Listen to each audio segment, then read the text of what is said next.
اے نبی صلی اللہ علیہ وآلہ وسلم، کہہ دو کہ میں تو اپنے پروردگار ہی کی عبادت کرتا ہوں اور کسی کو اس کا شریک نہیں بناتا۔ یہ بھی کہہ دو کہ میں تمہارے لیے نہ کسی نقصان کا اور نہ نفع کا کچھ اختیار رکھتا ہوں۔ یہ بھی کہہ دو کہ اللہ کے عذاب سے مجھے کوئی پناہ نہیں دے سکتا اور میں اس کے سوا کوئی جائے پناہ نہیں پاؤں گا۔ ہاں، اللہ کی طرف سے احکام کا اور اس کے پیغاموں کا پہنچا دینا ہی میرے ذمہ ہے،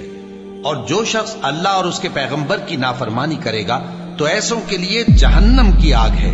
وہ ہمیشہ ہمیشہ اس میں رہیں گے، یہاں تک کہ جب یہ لوگ وہ دن دیکھ لیں گے جس کا ان سے وعدہ کیا جاتا ہے، تب ان کو معلوم ہو جائے گا کہ مددگار کس کے کمزور ہیں اور شمار کن کا تھوڑا ہے۔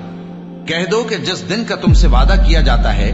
میں نہیں جانتا کہ وہ عنقریب آنے والا ہے یا میرے پروردگار نے اس کی مدت دراز کر دی ہے۔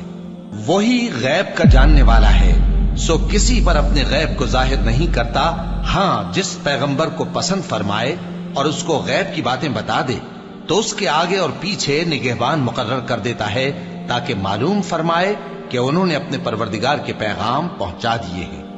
اور یوں تو اس نے ان کی سب چیزوں کا ہر طرف سے احاطہ کر رکھا ہے اور ایک ایک چیز گن رکھی ہے۔